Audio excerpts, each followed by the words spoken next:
स्वागत है आप सभी का अपने चैनल एकलव्य स्टडी पॉइंट पे। और मेरा नाम है सचिन और आज की इस वीडियो में मैं आप सभी को क्लास 12th की हिंदी कोर्स से जो आपका चैप्टर है पहलवान की ढोलक, इसकी इजी समरी बताने वाला हूं।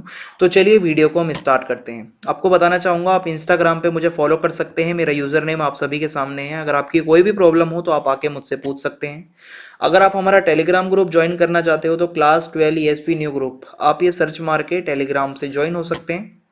और वेबसाइट पे आप सभी को नोट्स प्रोवाइड करवा दिए जाते हैं। www.eklavyastudypoint.com हमारी वेबसाइट है, तो आप गूगल पे इसको सर्च मार के नोट्स को पढ़ सकते हैं। तो परिचय की अगर हम बात करें, पहलवान का ढोलक समझ में आ रहा है आपको? पहलवान का ढोलक जो है ये चैप्टर हमारा, इसमें परिचय में बताया गया है कि पहलवान की ढोलक फणीश्वर नाथ रेणु की प्रतिनिधि कहानियों में से एक है। बहुत फेमस कहानी है। ये कहानी मुख्य रूप से लुट्टन नाम के एक पहलवान की है, जो कि उसकी हिम्मत के बारे में बताया गया है कि जो लुट्टन पहलवान था वो कितना बलशाली था। इसमें बताया जाता है कि महामारी की भयावह स्थिति थी, यानी कि महामारी का प्रकोप था। गांव के अंदर हैजा, मलेरिया बहुत फैला हुआ था। रात का अंधकार और भयानक सन्नाटा था। आकाश में तारे चमक रहे थे। इसके अतिरिक्त प्रकाश का नाम नहीं था। भाई कोई रोशनी नहीं थी क्योंकि अमावस्या की रात थी। जंगल में गीदड़, उल्लू, इनकी डरावनी आवाजें वातावरण को और ज्यादा मतलब वैसा कर रही थी, डरावना। झोपड़ियों में पड़े मरीज लोग थे, वो हरे राम हे भगवान ये सब बोलते रहते थे। बच्चों के निर्बल कंठों से माँ माँ की चित्कार के साथ रोने की आवाज आ रही थी। समझ में आ रहा है? ये पूरा माहौल बताया जा रहा है। कुत्ते जाड़े के कारण राख की ढेरों पर शरीर को सिकोड़ कर पड़े थे ठंड में। और जब कुत्ते रोते थे तो वातावरण और दहशत मतलब और ज्यादा वैसा हो जाता था, खतरनाक सा। अब क्या होता है, लुट्टन पहलवान की ढोलक, ढोलक हम सभी समझते हैं जो बजाया जाता है। तो रात्रि के इतने भयानक वातावरण में लुट्टन पहलवान की ढोलक लगातार बज रही थी। दिन हो रात हो, ढोलक बजता रहता था। चट धा गिरधा, गिरधा तगधा, ये बजता ही रहता था। चटाक चट धा धिन धा, जैसे भी ढोल बजाया जाता है ऐसा बजता था ढोल कि मानो किसी को उठा के पटक दे। समझ में आ रहा है? और ये ऐसा गांव जो शमशान की तरह लगता था, एकदम सुनसान, ऐसे में भी लुट्टन का जो ढोलक था वो बजता रहता था। ऐसी शक्ति भर देता था गांव में जैसे कि संजीवनी हो। जिले भर के लोग लुट्टन पहलवान के नाम से परिचित थे। सभी जानते थे कि लुट्टन कौन है भाई। ठीक है। अब लुट्टन का बचपन कैसा था? लुट्टन की शादी बचपन में हो गई थी और जब वो 9 वर्ष का था तब माता पिता की मृत्यु हो गई। और उसका लालन पालन फिर उसकी सास ने किया, यानी कि इसके माता पिता जो है देहांत हो गया था, फिर इसकी सास ने इसको पाला पोसा। बचपन में लुट्टन गाय चराता, धाराशुण दूध पीता, कसरत करता। भाई दूध वूध पीता था, घी का खाना। समझ में आ रहा है? गाय चराना। गांव वालों से सास को मिली तकलीफों का बदला लेने की आकांक्षा से उसने पहलवानी का रास्ता अपनाया। समझ में आ रहा है? और अब वो कुश्ती भी लड़ने लग गया था लुट्टन। अब है श्यामनगर का दंगल। एक बार लुट्टन जो था पहलवान, वो श्यामनगर में होने वाले कुश्ती के दंगल को देखने गया। और दंगल में क्या होता है भाई, पंजाब से अपने गुरु पहलवान बादल सिंह के साथ चांद सिंह नाम का एक पहलवान भी आया था। एक पहलवान आता है भाई, ठीक है, दंगल के अंदर, जिसका नाम था चांद सिंह। और उसने अपनी उम्र के सभी पहलवानों को पछाड़कर शेर के बच्चे की उपाधि प्राप्त कर रखी थी भाई। उसको शेर का बच्चा कहा जाता था, इतना खतरनाक पहलवानी करता था भाई। चांद सिंह से भिड़ने की हिम्मत किसी की नहीं थी, सभी डर रहे थे। और वो अजीब किलकारी भरता हुआ हंसता था, पूरा घमंड के साथ एटीट्यूड में, अखाड़े में लंगोट घुमाकर ऐसा बताता था कि वो अपरिचित है, कोई इसको हरा ही नहीं सकता।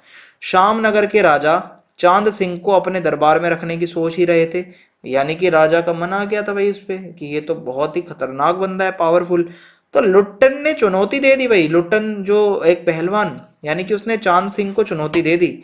और दर्शकों ने बोला भाई ये लुट्टन पागल है, ये बड़े बड़े पहलवान भी इससे नहीं लड़ना चाह रहे और ये चुनौती दे रहा है उसको। कुश्ती प्रारंभ होते ही चांद सिंह बाज की तरह उस पर टूट पड़ा भाई। राजा साहब ने कुश्ती रुकवाकर लुट्टन को समझाया, भाई घर चला जा, खाम खा में पेट फूटा जाएगा और कुश्ती से हट जा। पर लुट्टन तो कतई ना माना। उसने और इजाजत मांगी कि मुझे लड़ने दो। लुट्टन को जो है मैनेजर, सिपाही सभी लोगों ने समझाया, पर लुट्टन ने बोला कि सरकार, यदि मैं आपकी आज्ञा ना मिली तो मैं पत्थर पर सिर मार मार कर मर जाऊंगा। कि अगर मुझे आज लड़ने नहीं दिया इससे दंगल में तो मैं पत्थर पर अपना सिर मार मार कर मैं खुद मर जाऊंगा, मुझे लड़ने दो। भीड़ में अधीरता थी, भीड़ बहुत उछल कूद कर रही थी। पंजाबी पहलवानों का जो ग्रुप था पूरा, वो लुट्टन को गालियां दे रहा था, भाई ये क्या लड़ेगा। चांद सिंह खड़ा मुस्कुरा रहा था भाई। कुछ लोग लुट्टन को लड़ने की अनुमति देना चाहते थे। राजा विवश हो गया भाई, उसने दे दी परमिशन।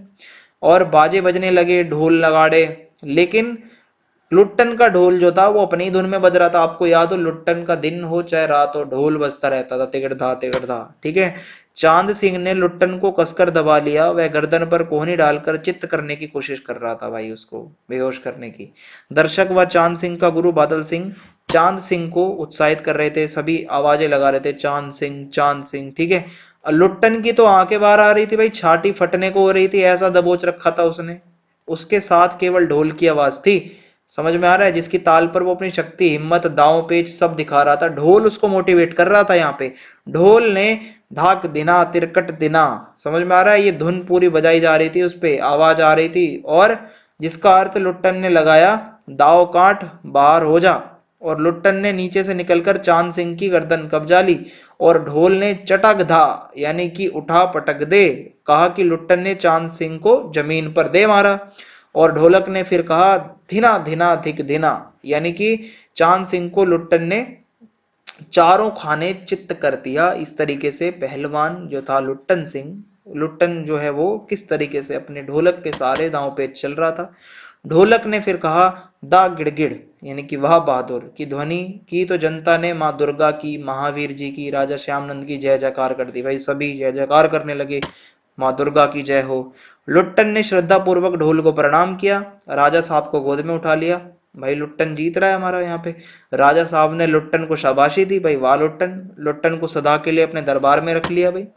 पंजाबी पहलवान चांद सिंह के आंसू पोंछ रहे थे भाई। सारे पंजाबी जो पहले हंस रहे थे वो अब उसके आंसू पोंछ रहे थे।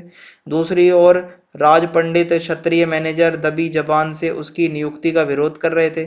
उनका तर्क था कि लुट्टन क्षत्रिय नहीं है भाई। अब ये यहाँ पे ये क्या बात हुई भाई, वर्ण व्यवस्था वाला यहाँ पे मामला आ गया कि क्षत्रिय तो है ही नहीं लुट्टन, कैसे इसको रखे हम। राजा ने तर्कों को खारिज कर दिया और लुट्टन के लिए सारी व्यवस्था कर दी। और लुट्टन ने भी कुछ ही दिनों में सभी पहलवानों को आसमान दिखा दिया, जिनमें काला खां नाम का प्रसिद्ध पहलवान भी था भाई। ये एक एक पहलवान को हरा दिया लुट्टन ने। राजा के दरबार में 15 वर्ष, यानी कि क्षेत्र के सभी पहलवान लुट्टन से हार चुके थे। अतः अब लुट्टन जो था वो बहुत ऐसा इंसान बन चुका था जो बहुत फेमस था। और वह मेलों में घुटनों तक लंबा चोगा पहने, अस्त व्यस्त पगड़ी बांधकर मतवाले हाथी की तरह घूमता चलता था। हलवाई के आग्रह पर वो दो सेर रसगुल्ले खा जाता था। 8-10 पान एक ही बारी में मुंह में ठूस लेता था। वह बच्चों जैसे शौक करता था। यथा आंखों पर रंगीन अकबरक का चश्मा पहनता था, हाथ में खिलौने को नचाता था, मुख से पीतल की सीटी बजाता था, हंसता हुआ लौटता था भाई वो। दंगल में उससे कोई लड़ने की हिम्मत नहीं करता था। यदि कोई लड़ना चाहता तो राजा साहब अनुमति नहीं देते थे। इस प्रकार 15 वर्ष उसने बिता दिए। उधर पहलवान की सास व पत्नी दोनों मर चुकी थी भाई। लुट्टन के 2 बेटे थे, जो देखो सास ने इसको पाल के बड़ा किया था, अब वो मर चुकी थी। लुट्टन के 2 बेटे थे, दोनों ही पहलवान बने भाई। लड़कों को देखकर लोग कहते थे, वाह बाप से भी बढ़कर निकलेंगे ये तो।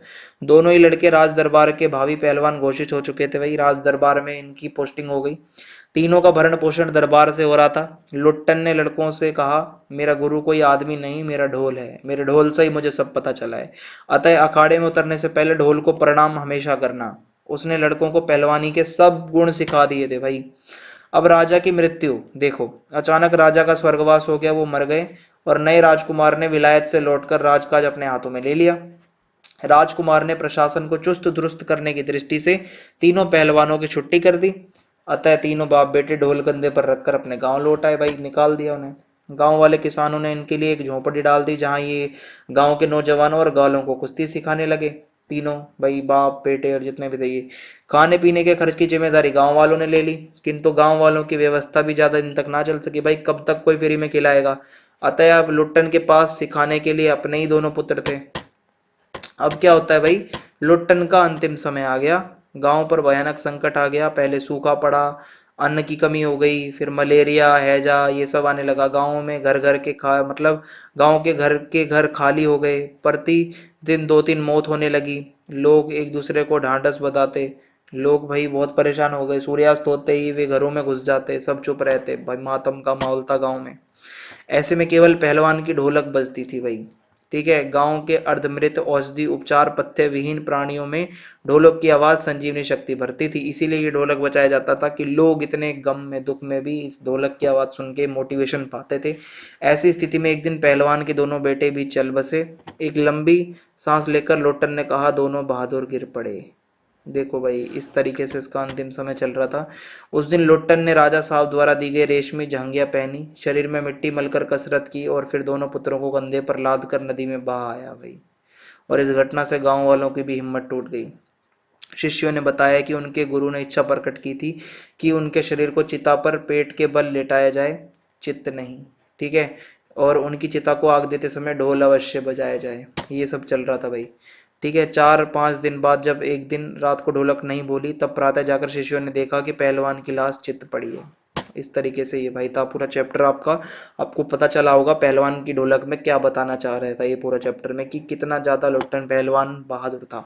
चैनल को सब्सक्राइब करना ना भूले, कमेंट करके जरूर बताएं वीडियो कैसी लगी, ज्यादा से ज्यादा वीडियो को शेयर कर दें। जय हिंद, जय भारत, बहुत बहुत धन्यवाद आपसे।